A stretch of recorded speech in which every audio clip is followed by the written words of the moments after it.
Hello tout le monde, je suis ravie de vous retrouver aujourd'hui pour une nouvelle recette. Donc je vais faire un cake au citron. Donc j'ai besoin de 4 œufs.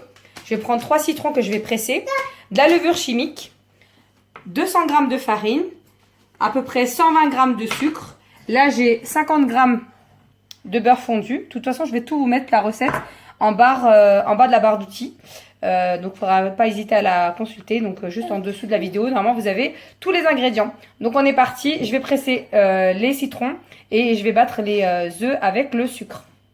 Donc là je suis en train de battre les œufs avec le sucre et j'ai rajouté progressivement aussi un peu de citron. Donc il ne restera plus qu'à incorporer le beurre, la farine et la levure. Donc j'ai mélangé la farine et la levure ensemble.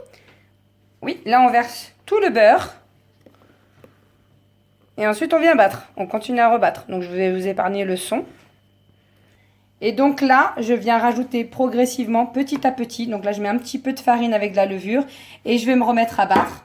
Donc là, vous voyez, il en reste encore pas mal. Donc, je vais le faire à peu près plutôt en 3 étapes.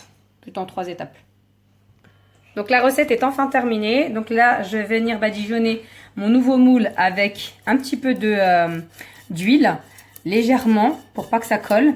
Donc j'avoue, j'ai mis des grosses quantités au niveau... donc j'ai quand même mis 4 œufs, j'ai mis 3 citrons, j'ai mis quand même plus de 200 g de farine. C'est parce qu'en fait le moule est très profond, je ne sais pas si vous le voyez bien. Donc voilà. Je fais mon four à 180 degrés. Donc là je vais y mettre mon moule et je vais laisser pour 30 minutes. Donc je vérifierai entre deux quand même parce que ce moule, je vous avouerai que ça fait pas très longtemps que je l'ai. Donc là, je vais enfourner pour 30 minutes, mais au bout de 20 minutes, je vais quand même vérifier si il n'est pas déjà OK. Et voilà ce que ça donne au bout de 30 minutes. Du coup, j'ai bien laissé 30 minutes, parce qu'au bout de 20 minutes, franchement, c'était pas assez doré. Donc là, je vais pouvoir le retirer, laisser refroidir tranquillement.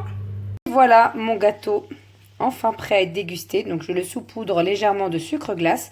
Ceci est facultatif. Donc je l'ai bien laissé 35 minutes à 180 degrés, il a bien cuit. Donc comme vous pouvez le voir, il est juste magnifique. Il ne reste plus qu'à le goûter et je vous dis à très bientôt. N'hésitez pas à liker et à partager. Merci beaucoup pour votre fidélité.